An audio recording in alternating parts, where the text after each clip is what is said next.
Yuk, teman nak cerita lah. Teman ada buat kerja dekat dalam YouTube ni, teman buat kerja. Teman ada buat kerja, teman ada main motor, teman ada main kereta, main semua teman main lah. Jadi teman duduk sini, teman ada makan ubat lah. Makan ubat pagi ni teman makan ubat dah. Jadi teman makan ubat tu, teman pun hari ni nak breakfast. Jadi teman ingat ke ada lah, ada teman beli nasi lemak ke, siapkan teman buat kerja lah. Tadi pagi tadi teman bangun pagi tadi, teman ingat ke teman kerja dekat ni, kerja dekat Petron. Rupanya teman bangun lewat tadi tak masuk kerja.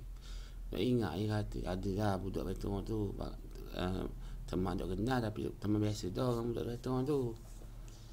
Siapa dia? Nak kenal teman ada lah buat kerja, teman cerita tu. Teman buat kerja tu. Bukan tak buat kerja benda-benda. Rumah teman ni memang tak ada benda lah. Ada pun sarang burung je.